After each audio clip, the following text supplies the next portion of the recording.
Lui pe care mi-l doresc să nu vină de la mine. Să nu mi-aparțină. Să nu fie proprietatea mea. Și acest lucru să depună mărturia că în dragostea Lui cea mare și în purtarea Lui de grijă îi aparține doar Lui. Mesajul și dumneavoastră. Mesajul și dumneavoastră. Amin? Pagina în Scriptură, în prima parte, 677, Cartea Eclesiastul, capitolul 12, versetul 13 și 14. Pagina în Scriptură, 677. Să ascultăm, dar încheierea tuturor învățăturilor. Teme-te de Dumnezeu și păzește poruncile Lui. Aceasta este datoria oricărui om. Căci Dumnezeu va aduce orice faptă la judecată și judecata aceasta se va face cu privire la tot ce este ascuns. Fie bine, fie rău. Continuăm în a doua parte să citim cuvântul Domnului de la pagina 996, cartea, una din cele 4 Evanghelii, se numește Luca, capitolul 7, de la versetul 36 până la versetul 50, cu multă atenție ascultăm cuvântul Domnului. Femeia păcătoasă. Un fariseu a rugat pe Iisus să mănânce la el. Iisus a intrat în casa fariseului și a șezut la masă. Și iată că o femeie păcătoasă din cetate a aflat că el era la masă în casa fariseului. A adus un vas de albastru cu mir mirositor și stătea înapoi, lângă picioarele lui Iisus și plângea. Apoi a început să-i stropească picioarele cu lacrimile ei și să le șteargă cu părul capului ei. Le săruta mult și le ungea cu mir. Când a văzut lucrul acesta, fariseul care îl poftise și-a zis: omul acesta, dacă ar fi un proroc, ar ști și cine, ce fel de femeie este cea care se atinge de el, că este o păcătoasă. Iisus a luat cuvântul și i-a zis: Simone, am să-ți spun ceva. Spune, învățătorule, i-a răspuns el. Un cămătar avea 2 datornici, unul era dator cu 500 de lei, iar celălalt cu 50. Fiindcă n-aveau cu ce plăti, i-a iertat pe amândoi. Spune-mi dar care din ei îl va iubi mai mult? Simon i-a răspuns: socotesc acela căruia i-a iertat mai mult. Iisus i-a zis: drept ai judecat. Apoi s-a întors spre femeie și a zis lui Simon: vezi tu pe femeia aceasta? Am intrat în casa ta și nu mi-ai dat apă pentru spălat picioarele, dar ea mi-a stropit picioarele cu lacrimile ei și mi le-a șters cu părul capului ei. Tu nu mi-ai dat sărutare, dar ea, de când am intrat, n-a încetat să-mi sărute picioarele. Capul nu mi l-ai uns cu un de lemn, dar ea mi-a uns picioarele cu mir. De aceea îți spun, păcatele ei, care sunt multe, sunt iertate, căci a iubit mult. Dar cui îi se iartă puțin, iubește puțin. Apoi a zis femeii: iertate sunt păcatele. Cei ce ședeau cu el la masă au început să zică între ei: cine este acesta de iartă chiar și păcatele? Dar Iisus a zis femeii: credința ta te-a mântuit. Du-te în pace. Noi rămânem în pace în dimineața aceasta. Amin? Noi rămânem în pace. Vă invit să reocupați locurile.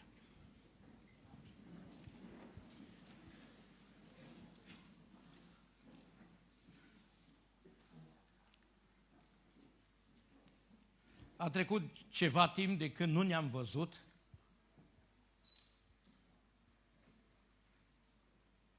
Și nu ne-a apărat că fratele Dinu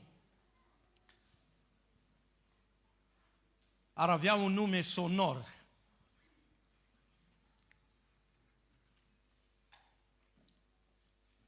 Și pentru că fiecare dintre noi, de fiecare dată când ne vedem, la o anumită distanță în timp, se întâmplă ceva.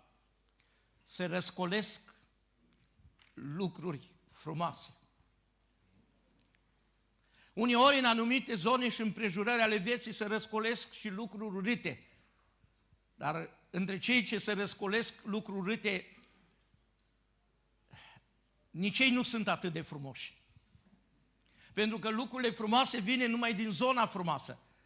Și pentru că pot să spun de la început că mi-ați dat toată deschiderea pentru dimineața aceasta, tot curajul. Și pentru că simt că din partea voastră vin numai lucruri frumoase, îmi doresc în dimineața aceasta doar lucruri frumoase să le pot transmite către voi prin ajutorul lui Dumnezeu. Ținând cont de imaginea care mi-a rămas plăcută de ultima dată când v-am găsit aici, nu știu exact dacă e aceeași sală, aș vrea să vă spun de la ceea ce mi-am păstrat așa plăcut în sufletul meu, fiind invitat la o căsătorie la dumneavoastră aici și pot să spun cu toată inima că m-a marcat acele clipe. Nu știu ce s-a întâmplat atunci, dar am fost foarte marcat să pot spune niște lucruri care nu le-am spus niciodată. Dacă mi-aș aduce aminte, le-aș repeta. Le-aș repeta doar numai să vă văd tot așa de bine cum v-am văzut atunci. Dar spre surprinderea mea, văd altceva aici. Văd un progres.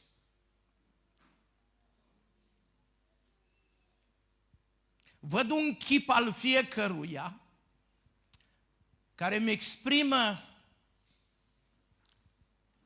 o anumită stare de bine. Și privind la dumneavoastră cu răspunderea unui om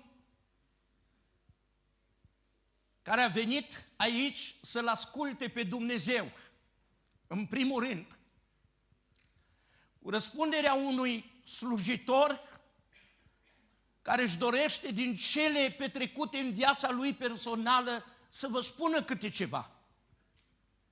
Și coborâșuri prin vale și urcare prin anumite dealuri, dar mai puțin, mai mult coborâșuri prin anumite văi. Pentru că mi-a fost dat harul din partea lui Dumnezeu să aflu din frumusețea lui Dumnezeu mai mult prin văi decât sus pe dealuri. Deși mi-am dorit tare mult. Deși mi-am dorit foarte mult. Dar nu s-a întâmplat totdeauna. Aș vrea totuși, motivat de ceea ce văd și diferența de ce mi-a rămas ca imagine în sufletul meu vis-a-vis de ce îmi transmite chipul dumneavoastră, vă întreb. Iubiți frați, iubite surori, prieteni care sunteți în locul acesta, de ce secrete a bucuriei, a fericirii ați dat de aveți o înfățișare atât de frumoasă? Ce s-a întâmplat? Unde ați umblat? De ce anume esenția ați dat? Cu ce v-ați uns fețele de arătați atât de bine? Ascultați, eu nu exagerez. Și spun la momentul și clipa de față, după 2 rugăciuni deosebite, am fost foarte atent și atras în atenția mea de un lucru care la început mi-a spus una și după 2 rugăciuni s-a întâmplat o minune. Slăvit să fie Domnul! Ceea ce îmi place să cred și să confirm acum, la momentul acesta, până să intru în mesajul pe care mi-l doresc să mi-l dăruiască Dumnezeu, este că dumneavoastră ați reușit în dimineața aceasta să stați de vorbă cu Dumnezeu. Numai oamenii care vorbesc cu tata și mama primesc o înfățișare deosebită. Numai oamenii care intră într-o relație de ceea ce înseamnă legătura de aici, de jos, cu cerul, poate să aibă un chip atât de frumos. Slăvit să fie Domnul! Sunt atâtea lucruri care fac chipul nostru neplăcut.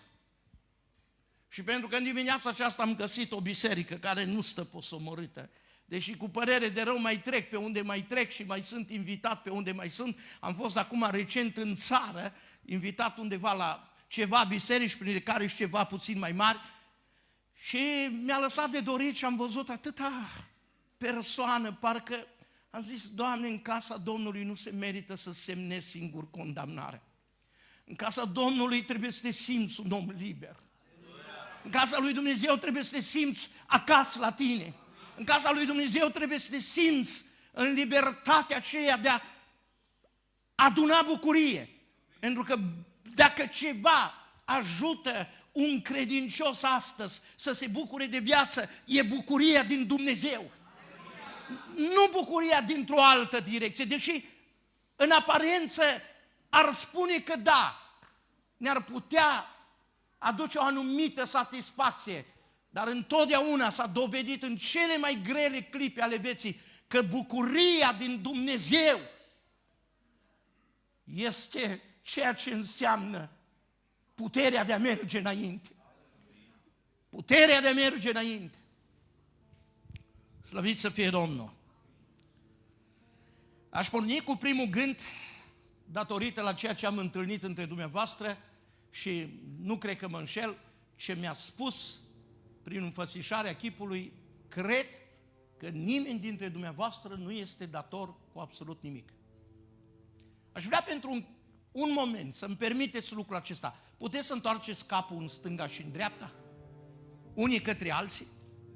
Puteți să vă întoarceți așa, doar numai așa, o privire, unii către alții? Mulțumesc tare mult! Știți de ce v-am rugat lucrul acesta? Pentru că am spus un lucru. După ceea ce se vede, se pare că nu sunteți datori nimănui. O mașină, un ban, în 2-3 conturi, dacă pot să spun, o familie, copii. Fiecare dintre dumneavoastră vă bucurați de aceste lucruri care îmi spune noi că sunt deosebite și sunt deosebite, pentru că sunt necesare pentru viața de zi cu zi. Unii dintre noastre sunteți părinți, tați, mame împliniți, vă bucurați de anumite realizări, ați căsătorit, ați însurat, ați măritat. Vă gândesc așa o linie trasă și un răspuns în ceea ce înseamnă de a fi datori, nu păreți să fiți datori. Dar dincolo de lucru pe care vi l-am cerut să ne uităm unii la alții, sunteți de acord să mai facem un lucru? Vreți să privim puțin sus către ceruri? Împreună toată biserica. Aleluia! Cuvântul lui Dumnezeu spune că datoria fiecărui om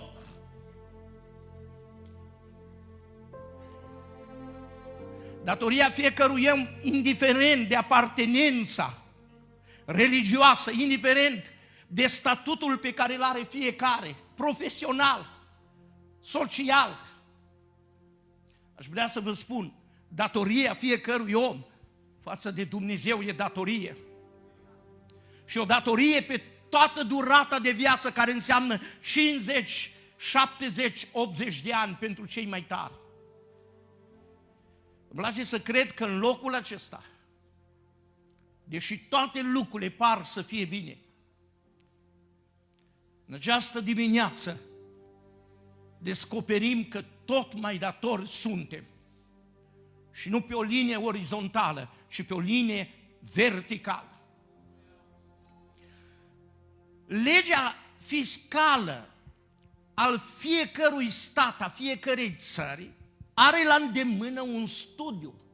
O echipă de oameni bine pregătiți care urmăresc o statistică a veniturilor bugetare, care urmăresc datoriile interne și externe. Și nu se trece cu vederea, când e vorba de legea fiscală, absolut nimic. În dimineața aceasta îmi doresc, cu ajutorul lui Dumnezeu, pentru cei care sunteți aici, să aduc în fața dumneavoastră portretul sau întâmplarea care a făcut ca Domnul Iisus nu tare departe de locul unde locuia acest Simon, să fie invitat, să primească o invitație. Și invitația aceasta să fie onorată de Domnul Iisus în casa acestui om. Titlul acestei predici care mi-l doresc să-l numesc la ceea ce am simțit pentru dimineața aceasta, notați: datori și totuși liberi. Datori și totuși liberi. Pentru că diferența poate să fie mare între un fapt și celălalt. Adică poți să fii dator și o viață întreagă.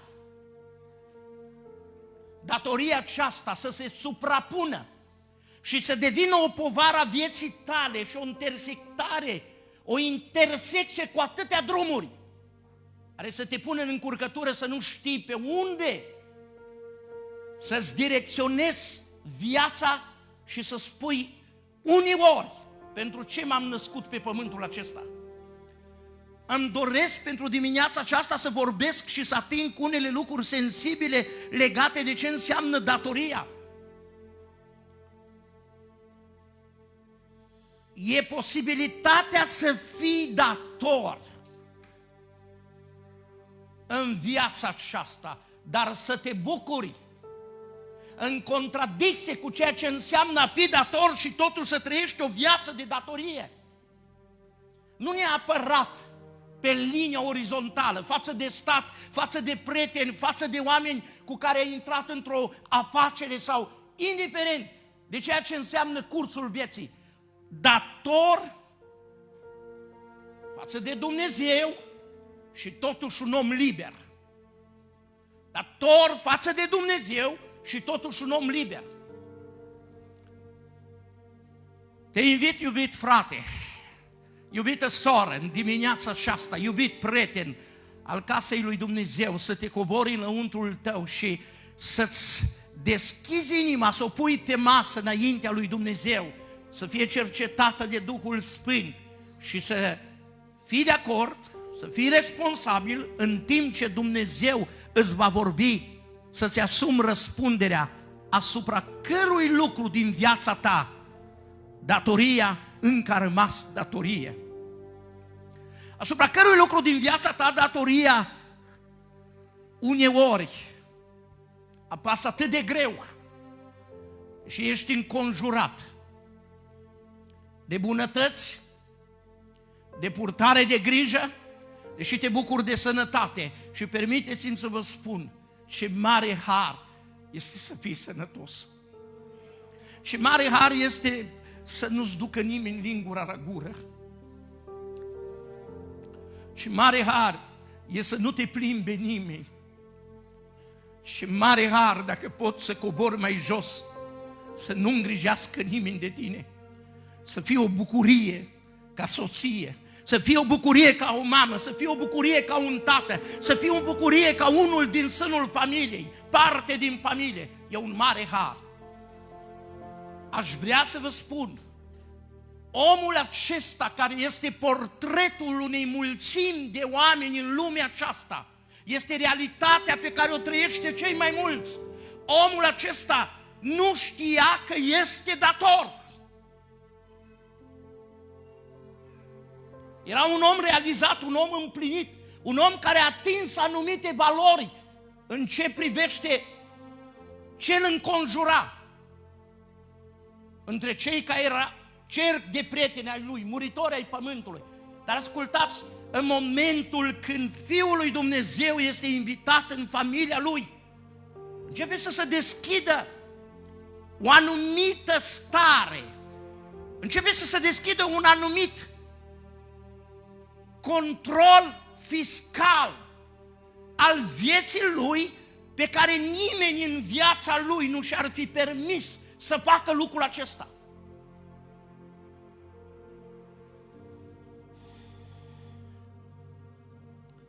Trist este că mulțimea de oameni astăzi care poartă o etichetă mulțimea de oameni care au apartenență, mulțimea de oameni care fac parte dintr-un grup religios, fie pentecostal și o altă denumire în lumea aceasta, oricare ar fi ea.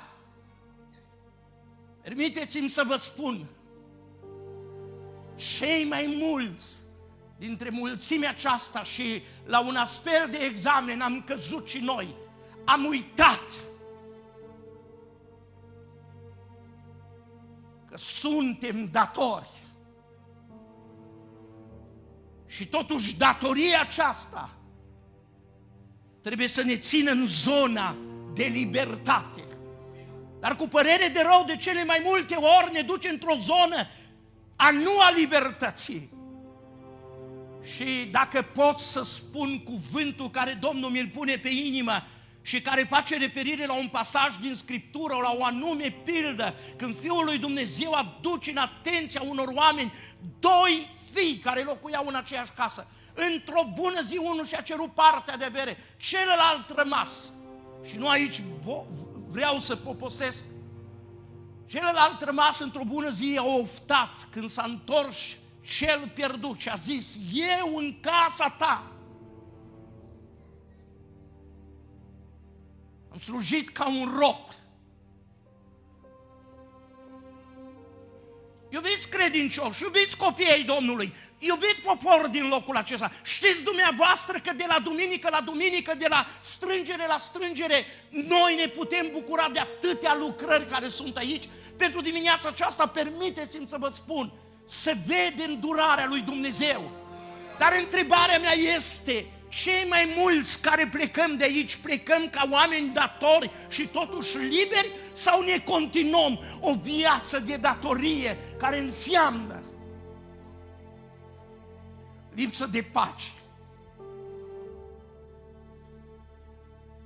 care înseamnă lipsă de bucurie, care înseamnă frământări, care înseamnă neînțelegeri, care înseamnă lupte la nivel de ceea ce înseamnă viață spirituală, care înseamnă lipsa unei armonii în familie, în căsnicie, dacă pot să spun. Ascultați, acolo unde amprenta datoriei și a lipsei de libertate în Dumnezeu, indiferent cum am încercat noi să mascăm lucrurile, indiferent cum am încercat noi să le zugrăbim, să pară bine, există fisuri care nu pot păstra ceea ce înseamnă libertatea aceasta. De aceea îmi doresc în dimineața aceasta să-ți vorbesc de această libertate. Deși din punct de vedere al tuturor datoriilor pe linia orizontală nu am fi afectați, linia verticală față de Dumnezeu trebuie să ne asigurăm în fiecare zi că trăim starea de biruință care se numește libertatea în Iisus Hristos. Numele Domnului fie înălțat. Numele Domnului fie înălțat. Starea de libertate în Iisus Hristos nu înseamnă doar prezența duminică la biserică, nu înseamnă implicarea într-o anumită slujire, nu înseamnă participare la anumite programe. Da, ele sunt toate bune. Întrebarea este cu ce pleci de aici. Pentru cu ce pleci de aici marchează viața ta zi de zi, marchează viața ta săptămânal, marchează familia, marchează cercul de prieteni, marchează slujirea și venirea ta înapoi de la o duminică la cealaltă. Lăudat să fie numele Domnului! Dumnezeu pentru fiecare dintre dumneavoastră așează în momentul acesta un număr de trepte. Cine își dorește în locul acesta, în momentul când va simți prin mesaj că Domnul întinde mâna, să urce treptele acestea? Sunt trepte ale libertății. Sunt trepte de care doresc să te bucuri, nu ca de o reclamă. A fost ani în urmă. din biserica de unde venim, Toplea, din biserica de unde venim, din Birmingham, din biserica de unde venim, indiferent zona care ar fi, a fost. Și sunt lucruri nostalgice care mișcă inima noastră și deseori trăim clipele, cei mai în vârstă de aici, care le-ați trăit, n-au fost vorbe în vânt. Întrebarea este în locul acesta. Acum trăiești aceste clipe? Aleluia! Aleluia lui Dumnezeu! Datoriile interne, datoriile interne a fiecăruia, interioare, față de Dumnezeu aș vrea să le punctez. Crezi că e un lucru de puțină însemnătate că ai venit azi la casa Domnului?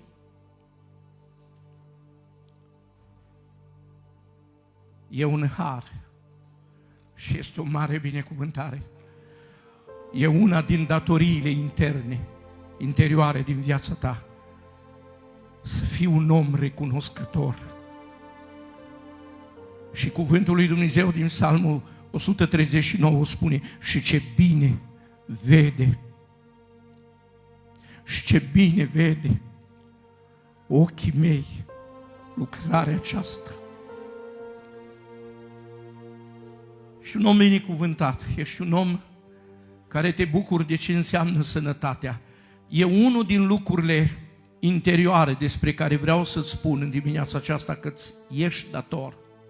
Nu știu cum îți achizi datoria asta față de Dumnezeu, dar datoria aceasta față de Dumnezeu, fiecare dintre noi trebuie să o achităm într-un mod responsabil. Un mod responsabil înseamnă mult mai mult decât o prezență în casa Domnului. Un mod responsabil înseamnă înțelegerea unor adevăruri fundamentale despre viață. Fiecare ne naștem și aflăm cât de repede, la ani puțini, în creșterea noastră, aflăm când ne-am născut. Odată cu trecerea vârstei, în jurul nostru și pe seama vârstei noastre, se fac sărbători, se fac evenimente și sunt lucruri frumoase care aparțin vieții. Dar ascultați un lucru, un alt adevăr fundamental al vieții pe care trebuie să-l cunoaștem, este nu doar ziua când ne-am născut, și trebuie să avem o zi când trebuie să aflăm de ce ne-am născut pe pământul acesta. Pentru că noi nu ne-am născut doar pentru atingerea unor ținte legate de viața aceasta. Noi ne-am născut pe pământul acesta cu atingerea unei ținte pe care fiecare dintre noi trebuie să o aflăm. Omul acesta n-a știut cât de dator este înaintea lui Dumnezeu. Și deodată, fără să fie invitată o persoană care n-avea un statut, o persoană care probabil era cunoscută ca o persoană fără valoare, atunci contemporani acestui om, nu știm prea multe să spunem, dar se desprinde din cuvântul Domnului și încercăm din cuvântul Domnului să ajungem în situația de a pune în realitate câteva trăiri ale noastre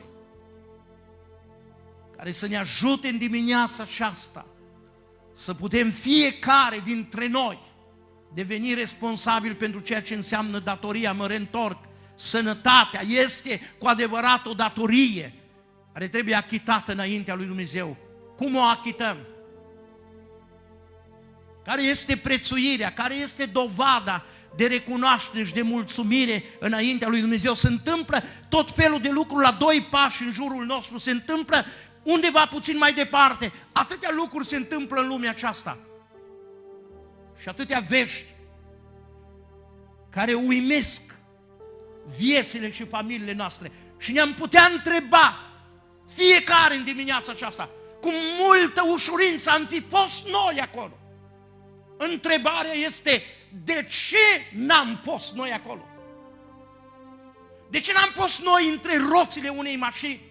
De ce n-am fost noi undeva căzuți într-o anume situație, într-o problemă, noi, unul din familiile noastre? De ce a ales Dumnezeu darul acesta de sănătate? când atâți copii se nasc, cum se nasc, când atâtea cazuri de boală sunt în unele familii, permiteți-mi să vă spun și așa simt adevărul acesta să-l spun.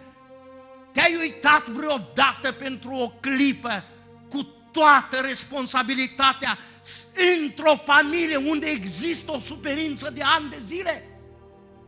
Și probabil că e aproape de tine, probabil că e în casa ta, probabil că e undeva în cercul de prieteni. Ți-ai pus întrebarea aceasta că suferința aceasta Dumnezeu putea să o îngăduiască în casa ta, în familia ta? De ce n-a îngăduit-o?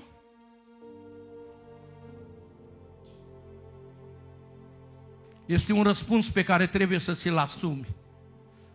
Aleluia! Un alt lucru, ca o datorie pe care trebuie să o achiți și să o afli în dimineața aceasta, dincolo de ce înseamnă bucuria care se vede, există o altă datorie internă, interioară, purtarea de grijă în fiecare zi. Zilnic Dumnezeu ne poartă poverile. Aleluia lui Dumnezeu! Aleluia lui Dumnezeu! Zilnic Dumnezeu ne poartă poverile. Nu te trezești și nu mă trezesc pentru că vreau să mă trezesc. Această inimă nu continuă să bată pentru că vrea ea să bată. Această inimă continuă să bată pentru că cineva în timpul nopții veghează. Cineva în timpul nopții veghează. Pentru că dimineață, o nouă zi, inima să bată. De câte ori nu ne-a bătut inima pentru atâtea scopuri care în viață n-au valoare în ochii lui Dumnezeu. De câte ori inima aceasta care Dumnezeu o trezește dimineață să bată și să bată într-un mod constant. De câte ori n-a bătut pentru multele lucruri. Te invit în numele Domnului Iisus, părinte care ești aici, mamă care ești aici, tinere care ești aici, ia în calcul, în atenția ta, adevărul acesta, un al doilea lucru pentru care ești dator și ești aici. Purtarea aceasta de grijă, nu mai departe de multele lucruri care le face Dumnezeu pentru tine, ați purtat de grijă. Cu ce ai putea să dovedești înaintea lui Dumnezeu că bucata de pâine care ți-o dă Dumnezeu și nu lipsește în fiecare zi, frigiderul umplut și atâtea lucruri care le-a făcut Dumnezeu pentru tine, îți neapărat o descurcare a ta, îți neapărat o minte deșteaptă. Aș vrea să-ți spun un lucru prin care vreau să te fac responsabil în dimineața aceasta. Nu descurcările tale poate păstra binecuvântarea în sânul familiei. Au fost oameni care prin înțelepciunea și îndemânarea firească au atins realizări mari. În momentul când Dumnezeu și-a întors spatele. Aleluia! În momentul când Dumnezeu și-a întors spatele de la astfel de oameni, s-au încurcat lucrurile. S-au încurcat căsniciile, s-au încurcat veniturile, s-au încurcat realizările. Și au ajuns oamenii să recunoască, unii care au vrut să recunoască, că Dumnezeu este suveran. Dumnezeu face tot ce voiește în cer, jos și pe pământ. De aceea te invit în numele Domnului Iisus. Fii atent la ceea ce înseamnă a doua datorie. Purtarea de grijă a lui Dumnezeu în sânul familiei. O a treia datorie internă despre care vreau să-ți spun, și aici aș face un mic popas. În momentul când femeia aceasta intră sub acoperișul acestui om, pe care el n-a invitat-o, nu i-a făcut o stare de bine, femeia aceasta, prezența ei a stricat toată atmosfera. I-a dat toate planurile peste cap. dacă pot să spun, l-a păgubit.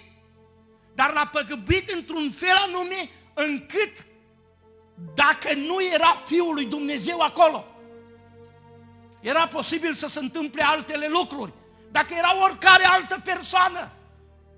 Dar pentru că Iisus era prezent acolo, slăvit să fie numele Domnului, paguba aceasta a luat-o Iisus în contul Lui.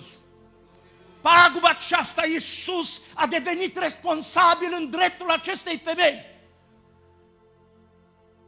Îmi place să cred că astăzi Fiul lui Dumnezeu în locul acesta, pe lângă faptul că a adus în atenția noastră că suntem datori, în cel puțin 3 lucruri în viața interioară, este gata. Nu doar soluția să ne o așeze, să ne o arate, pentru că găsim în lumea aceasta atâția oameni care ne dau sfaturi, găsim în lumea aceasta atâția oameni, poate și din familie și din lumea predicatorilor, care ne dau soluții, ne dau calcule matematice, că dacă am luat-o pe aici, drumul ar fi mai ușor. Dar aș vrea să vă spun, aici și acum, în mijlocul nostru, nu e o persoană umană, de natură umană, e unul care a coborât din ceruri să plătească un preț, pe când noi eram vrăjmași a nimănui, pe când noi eram atât de datori. Și iată că în casa acestui om, salvarea acestei femei a fost prezența lui Iisus.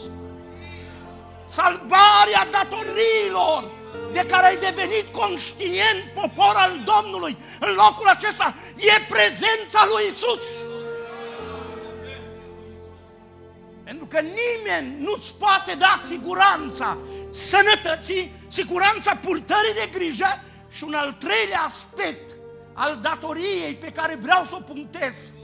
Nimeni nu poate plăti în locul tău iertarea păcatelor. Nimeni nu poate ridica greutatea aceasta imensă, așa de mare. Dar Iisus Hristos, Fiul lui Dumnezeu, fiind în locul acela prezent, a făcut ce n-a făcut nimeni. Și i-a spus omului acestuia, care el vorbea în sinea lui, și l-a privit pe Domnul Iisus, l-a privit cu un anumit dispreț, spunând, dacă ar fi omul acesta, omul pe care eu mi l-am dorit în casa mea, ar ști și ce fel de femeie este aceasta. Ce fel de Iisus ți-ai dorit tu în casa ta? Ce fel de Iisus îți dorești dumneata în casa dumitale? Așa e că fiecare dintre noi, și dacă putem spune prin apartenența de o anumită religie, grupare în lumea aceasta, fiecare își dorește un Iisus.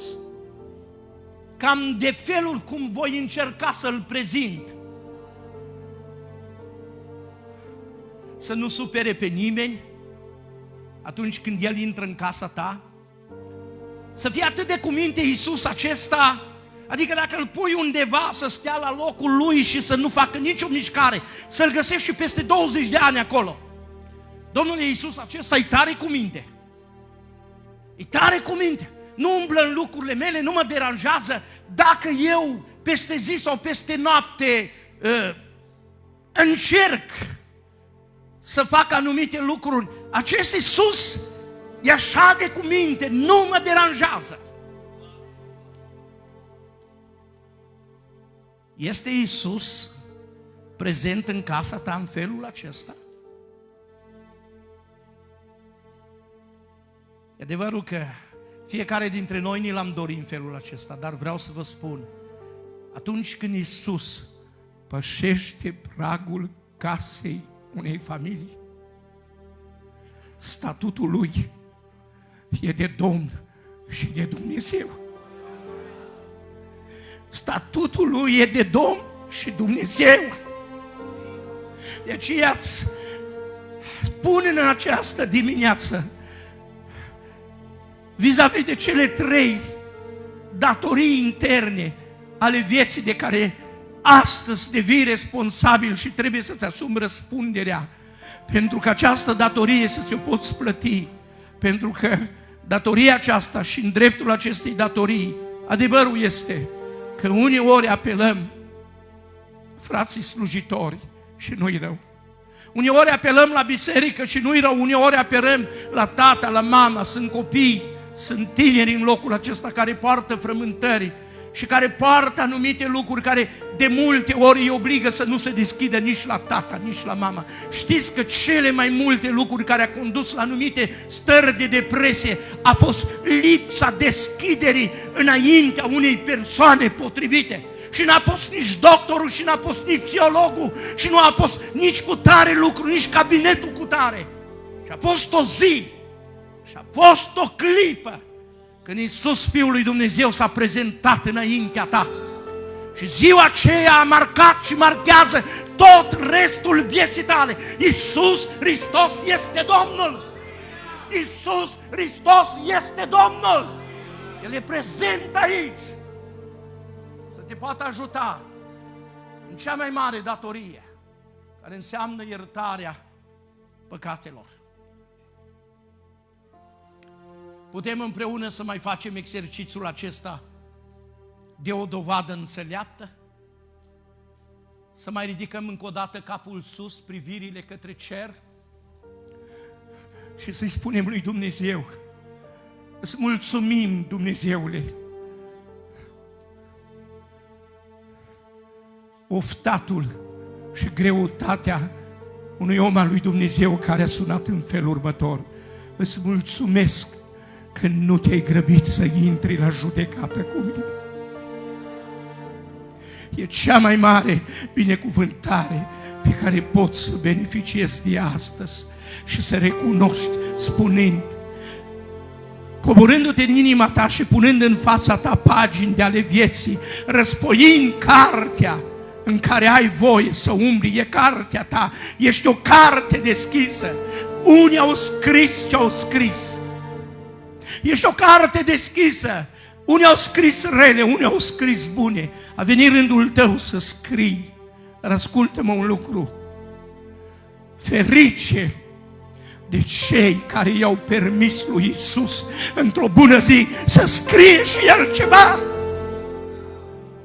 În dimineața aceasta, Iisus, Fiul lui Dumnezeu, în dreptul acestei datorii, care înseamnă una din cele mai mari datorii, nu contează vârsta. O să fie vârsta și de la 10 ani, când copiii să aibă frământări și apăsări și greutăți și ascunderi în cămeri. Și ascunderi și duceri în locuri izolate. De ce? Pentru că sunt lucruri care se numesc datorie, pe care nu le poate rezolva nimeni. Am deplină încredere că în dimineața aceasta Dumnezeu a atins lucruri sensibile din viața multora de aici. Suntem o familie. În momentul când am pornit de aici și am vorbit cu fratele Andrei, păstorul de aici, care m-a invitat, slujitorul bisericii, printre altele schimbând o vorbă, și cu fratele Avram am spus: noi suntem ai noștri. Același lucru le-am spus și fratelui. Și de aceea îmi permit și mă simt la dumneavoastră ca de fiecare dată când vin, ca acasă.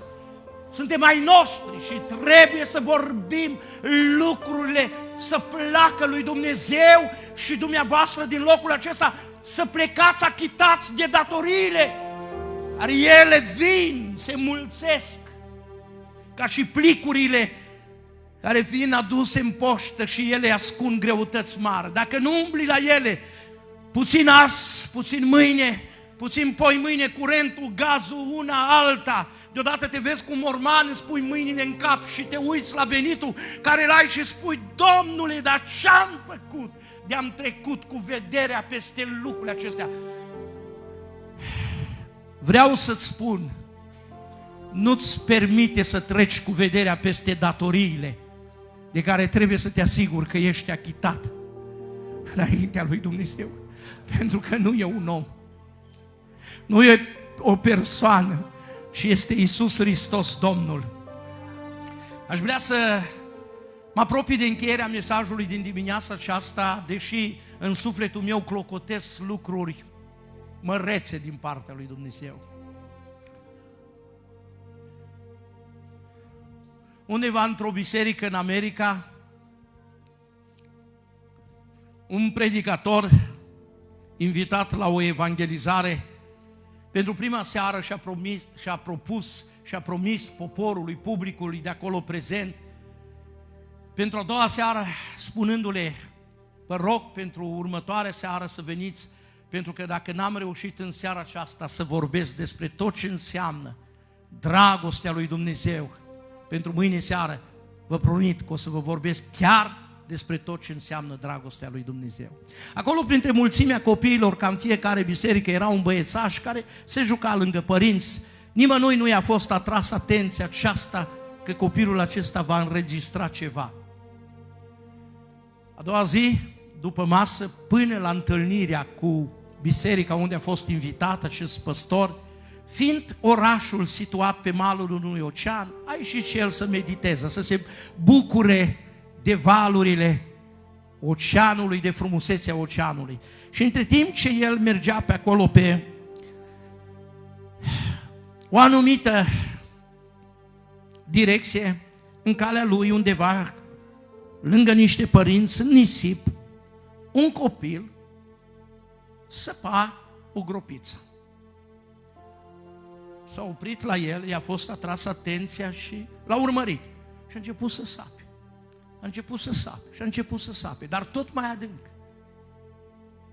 Se oprește predicatorul, așa cum sunt predicatorii plăcuți în a comunica, și fără să știe despre ce e vorba: băi, băiatule, ce faci tu aici? Ce sapi tu aici? Ce vrei să faci? Zice: domnule, sap și o groapă. Dar ce vrei să pui în groapa asta? Că e prea mare. Eu aș vrea, domnule predicator, ca în groapa aceasta, tot oceanul acesta, să-l mut de acolo și să-l mut în groapa aceasta să fie mai aproape de mine, să-mi aparțină.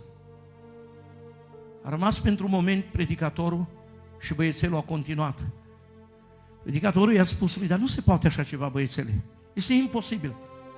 Și băiețelul s-a adresat domnului predicator și spunându-i: este imposibil, domnule predicator, ne-ați promis pentru seara aceasta că dumneavoastră voți vorbi din toată dragostea lui Dumnezeu. Este imposibil să ne vorbiți. Știți ce vreau să vă spun? În dimineața aceasta doar un strop din ceea ce înseamnă dragostea Lui vă va fost descoperită. Aveți grijă ce faceți cu stropul acesta, pentru că de la plecare din locul acesta vrăjmașul va urmări viața multora.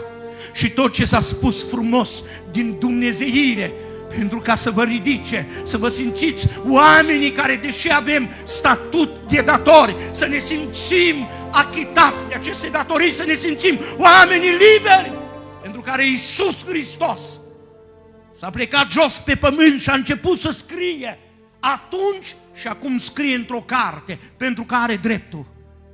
Lasă-te o carte deschisă în această seară, în această dimineață, lasă-te o carte deschisă, pune-te la dispoziția lui Dumnezeu. Adevărul este că sunt persoane care au scris în viața ta și probabil sunt din cercul familiei, care te-a marcat toată viața și nu le va șterge nimeni. În dimineața aceasta Iisus Hristos este gata să le șteargă. Dumneata nu le poți șterge. Nu poți șterge multe neînțelegeri din sânul familiei. Nu poți șterge multele lucruri apărute dintre tine ca soț și soție, neîmpliniri. Nu poți șterge multe suferințe din casa ta sub privirile ochilor tăi. Nu poți șterge anumite păcate. Tineri care ești aici, tineri care sunteți aici. Sunteți aici, o carte deschisă, așa spune Dumnezeu să vorbesc poporul din locul acesta. Sunt păcate, sunt anumite stări, dar ele nu se pot șterge cu ușurință. Ne urmăresc ani de zile. deși ai promisiunea unei bucurii în familie, ai promisiunea unor cercuri de prieteni, ai promisiunea dintr-o direcție a unei realizări, spunând pentru început că ar fi o bună atingere a unei ținte. Dar dincolo de toate lucrurile acestea, aici se ascunde o datorie. O datorie care încă nu ți-a dat garanția că ești liber. Cine își dorește în dimineața aceasta să plece din locul acesta ca un datornic liber? Liber și bucuros de ceea ce înseamnă îndurarea lui Dumnezeu. Aș vrea să văd o mână ridicată. Nu vă invit la pocăință, nu fac o chemare acum, dar vreau să țineți mâna ridicată, cei care vă datoriți, doriți libertatea în datoriile care le aveți.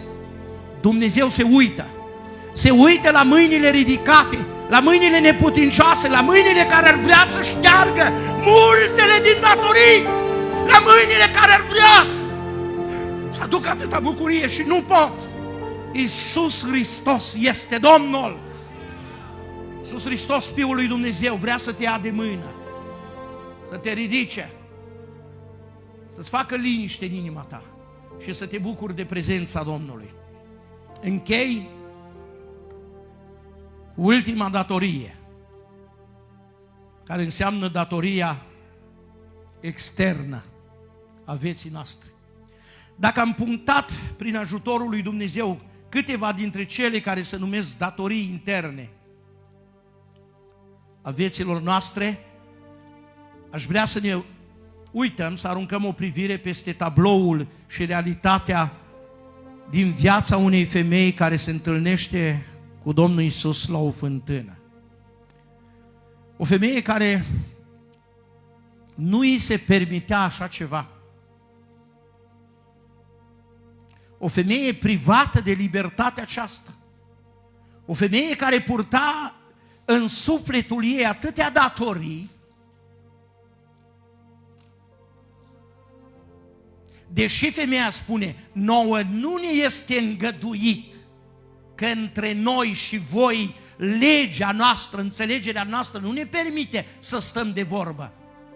De aceea Domnul Iisus îi spune, dacă ai ști tu cine este cel care stă de vorbă cu tine. Iubită biserică, iubiți copii ai Domnului, tineri care sunteți aici și aveți datorii de mare greutate față de Dumnezeu, dacă aș ști dumneavoastră cine este aici, prezent, astăzi ați hotărât un lucru. Pun înaintea ta toate aceste datorii care mi-a făcut viața amară. Și în dimineața aceasta dau voie ca mâna ta să umble în cartea mea cu bunătate și cu dragoste. Amin? Femeia aceasta se întâlnește cu Domnul Iisus, vorbește cu El, Domnul Iisus îi vorbește de câteva din datoriile care le are, ea rămâne uimită, surprinsă, primește darul iertării, primește darul mântuirii și haideți să citim versetul 27. Vă invit să vă ridicați.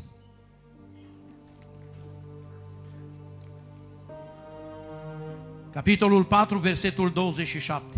Atunci au venit ucenicii lui și se mirau că vorbeau cu o femeie și totuși nici unul nu i-a zis, ce cauți? Despre ce vorbești cu ea? Atunci femeia și-a lăsat găleata, s-a dus în cetate și a zis oamenilor, veniți de vedeți un om care mi-a spus tot ce am făcut. Nu cumva este acesta Hristosul?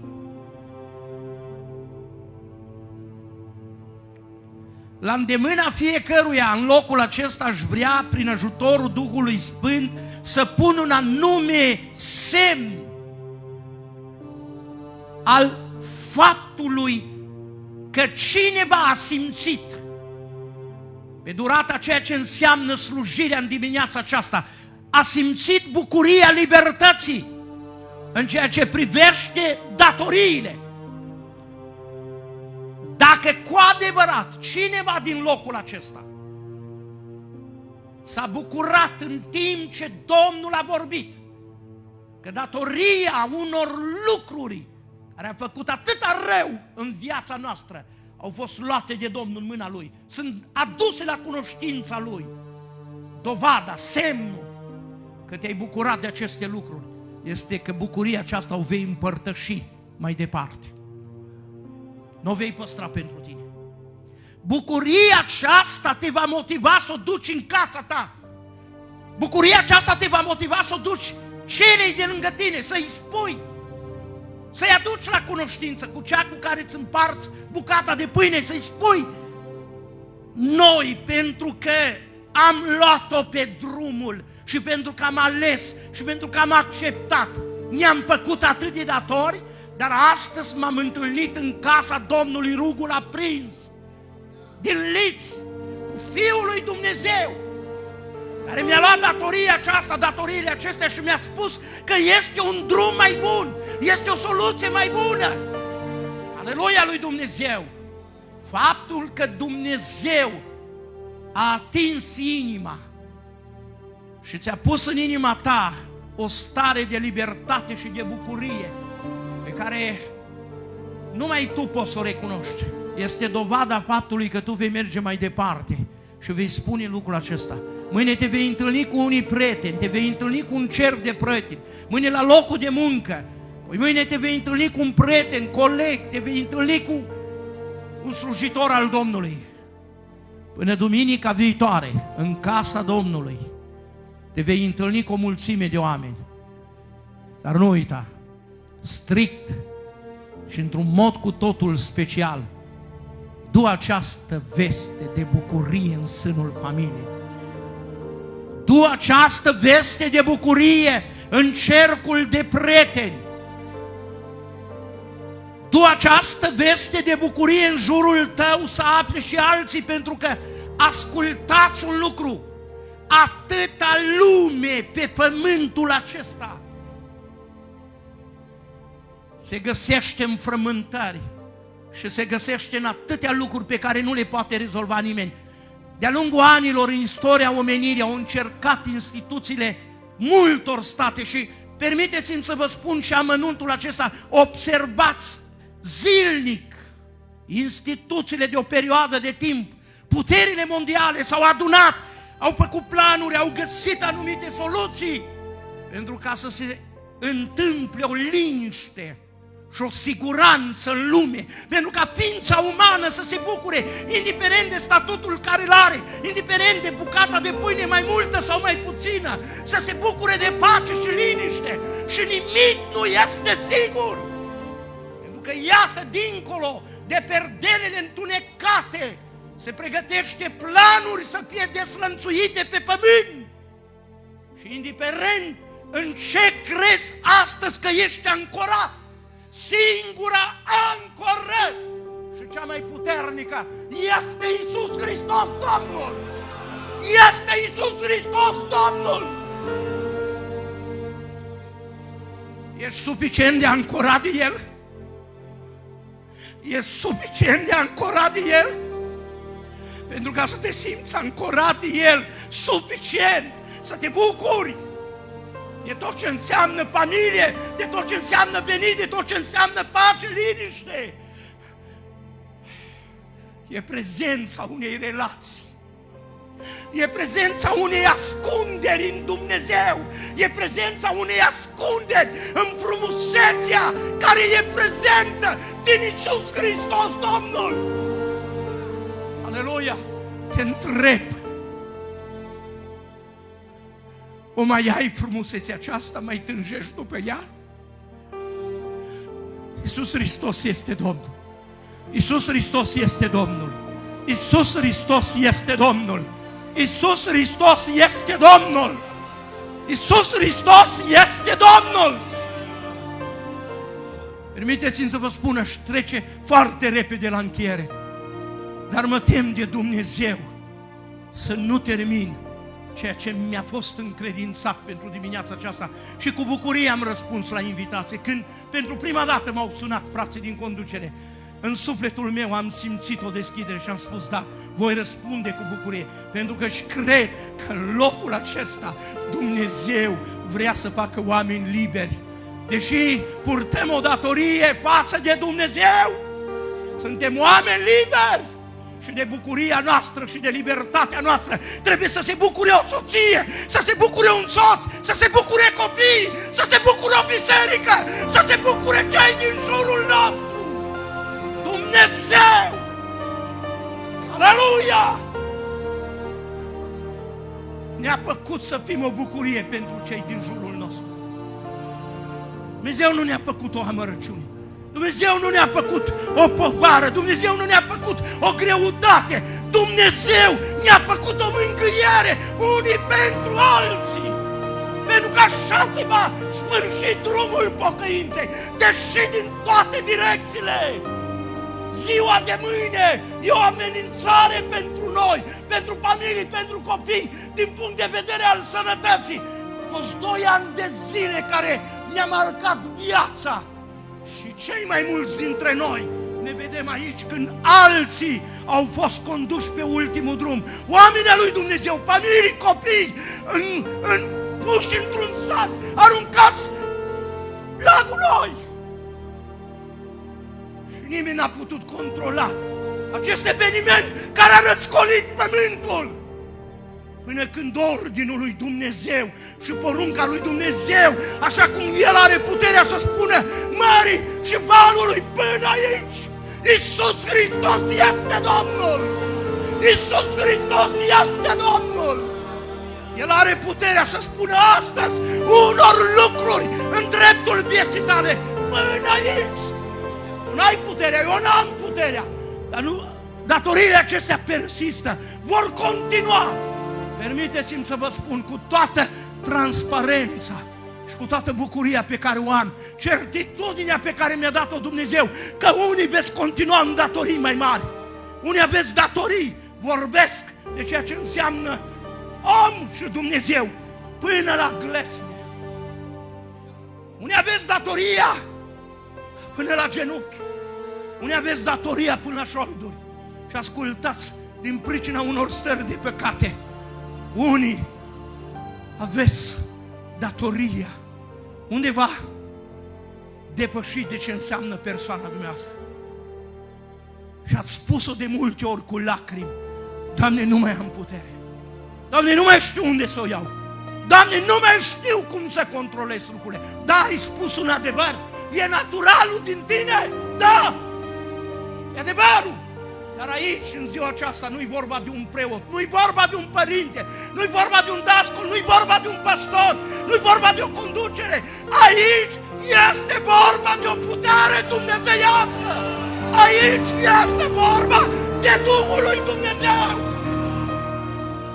Te invit în numele Domnului Iisus, în timp ce vom cânta o cântare, întreaga biserică, întreg, noi nu jucăm teatru.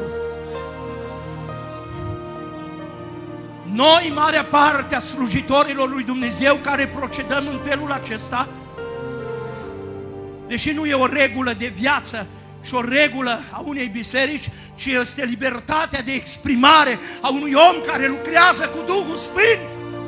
Amin?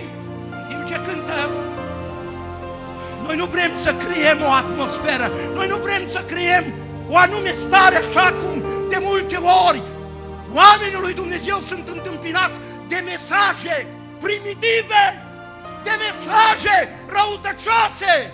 În urma multor mesaje, dăruirea noastră în tonalitate, dăruirea noastră în gesturi, dăruirea noastră în ceea ce se vede, e dovada că suntem oameni liberi și liberi pentru Iisus Hristos.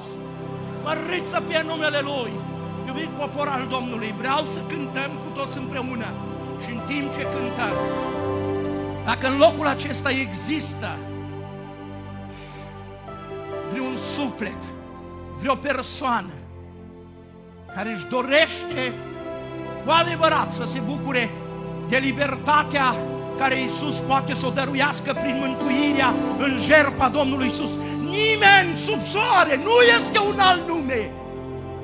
Frumusețea mesajului din dimineața aceasta vreau să fie încheiată mai mult decât mierea de albine ca pagurul de miere. Iisus Hristos să fie lăudat! Iisus Hristos să fie slăvit! Iisus Hristos să fie binecuvântat! Dacă în timpul cântării există vreo persoană care dorește mântuirea, care n-a încheiat un legământ cu Dumnezeu și dorește să primească libertatea atâtor datorii legate de viața de păcat, vă invit, dacă se obișnuiește, cum dumneavoastră obișnuiți, doriți să rămâneți acolo, să ridicați o mână, simplu, până acolo Duhul lui Dumnezeu va ajunge, până acolo Duhul lui Dumnezeu va veni, până acolo Duhul lui Dumnezeu te va atinge. Aleluia lui Dumnezeu! Aleluia lui Dumnezeu! Dacă cineva își dorește să vină aici, poate să vină aici. Invit toată biserica să cântăm și permiteți-mi un alt lucru. Rog pe cei care sunteți aici, leviții Domnului. Mi-ați făcut o mare bucurie. Dumnezeu să mă binecuvinteze. De fiecare dată când mă găsesc într-o biserică, iubită biserică, dacă un rol important într-o biserică îl ocupă o lucrare, îl ocupă lucrarea de cântare, unsă de Dumnezeu. Pentru că lucrarea de cântare, unsă de Dumnezeu, ne adună din toate direcțiile. Ne adună ca un mănuc, peste care Duhul Sfânt își revarsă stropii Lui. Închei cu această mică întâmplare și apoi cântăm. Undeva un om bogat și-a propus cu familia să meargă într-o vacanță. A stabilit, dar ca fiind un om bogat și în proprietatea lui având o barcă cu care uneori ieșea în larg cu familia, a făcut un anunț în presă și a spus: caut un vopsitor, un meseriaș foarte bun, pe durata cât voi sta în vacanță cu familia, să pot să mă bucur de vopsirea ei când vin să arate bine. Prețul e pe măsură. Anunțul a ajuns la urechea unui meseriaș și imediat a fost contactat: domnule, aici sunt, da, stabilit, a venit și i-a încredințat această barcă. O barcă de valoare, de mare valoare, a unui om bogat. Deși părea ea învechită, dar esența și lemnul din care ea era construită era de o valoare, de o calitate deosebită. Acest om bogat a plecat, dar grăbind presiunea, ca întotdeauna când pleci undeva, ceva uiți. E imposibil. E imposibil, cât de bine ai fi așezat ca părinte, chivernisit, om înțelept, om care să știi să-ți rânduiești viața. Câteodată se întâmplă. Și omul acesta a uitat ceva. Că această barcă, dincolo de faptul că trebuia vopsită, avea o fisură. Nu știa nimeni, mai nimeni din propria lui familie. Pentru că ultima călătorie care o făcuse el. Și fisura aceasta era destul de mare. Normal, în momentul când s-a înțeles cu acest meseriaș și și-a spus și suma, nu s-a înțeles și pe temeiul acesta să repare fisura. Dar pentru că acest meseriaș, după ce el a rămas și s-a pus totul la îndemână ca material, acest meseriaș a început să o verifice.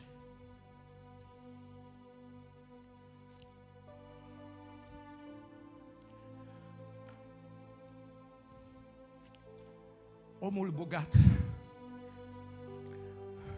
este Dumnezeu. Are ți-a încredințat o barcă a vieții. Se numește barca vieții. Acest om, meseriașul, a început să o verifice și înainte să o vopsească de o culoare deosebită, a găsit fisura. Putea să treacă neobservat. Nici nu-i păsa. Mi-a dat prețul, i-a dat un cec înalt, a spus atâta cost, el putea să-și bată de la. Dar pentru că era un meseriaș responsabil, pentru că era un om, nu un amator, ci era un om responsabil, a spus: eu nu pot să fac treaba asta. A reparat fisură. Și apoi a vopsit-o. Când s-a întors omul bogat, cu inima care îi bătea, a zis: Domnule, am uitat un amănunt. Ai rezolvat problema asta, ai găsit? Și a spus: da, vă rog. A scos omul acesta bogat un alt cec și a spus așa: ți-am plătit pentru ca să învopsești barca, îți plătesc pentru reparație și un alt lucru, îți plătesc pentru că m-ai cinstit. În lipsa mea m-ai cinstit. Vrei să înțelegi că dumneata ai o barcă? Și barca aceasta care ți-a fost dată e barca vieții tale? Vrei să înțelegi că tu ești meseriașul care trebuie să răspunzi de barca aceasta vieții și să te uiți cu atenție? Ți-a fost dat harul lui Dumnezeu azi în dimineața aceasta să faci o analiză, să faci o verificare, să dai pagină cu pagina vieții tale, să te oprești din presiunea curenților care te-au dus în diferite direcții.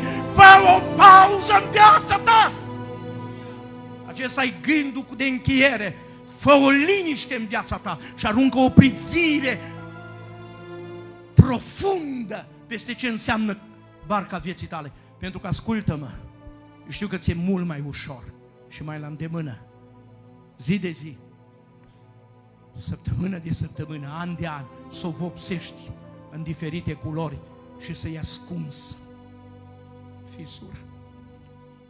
Iubite frate, iubite soră, iubite tânăr, iubite mamă, iubite tată care ești aici, de simți că Dumnezeu ți-a vorbit și ai găsit fisura, lasă vopseaua. Lasă vopseaua, nu mai purta atâta grijă de vopsele. Fiind ele banii, fiind ele realizările, fiind ele cunoștințele, fiind ele anumite lucruri de care te bucuri. Da, sunt vopsele, dar niciodată nu va înlocui și nu va rezolva problema fisurilor din viața ta. Haideți să cântăm. Și în timp ce cântăm, cei mai mulți dintre noi ne vom dori ca în rugăciunea care urmează să cerem de la Dumnezeu putere și în dimineața aceasta fisurile găsite să rugăm pe Domnul până nu va fi târziu, pentru că orice fisură în barca unei persoane care încă trebuie să iasă în larg va fi un pericol. Și știi ce mare pericol? Pericol să-ți pierzi mântuirea, să-mi pierd mântuirea, pericol să-ți pierzi familia, să ne pierdem familia, pericol să pierzi cinstea de om și de slujitor al lui Dumnezeu.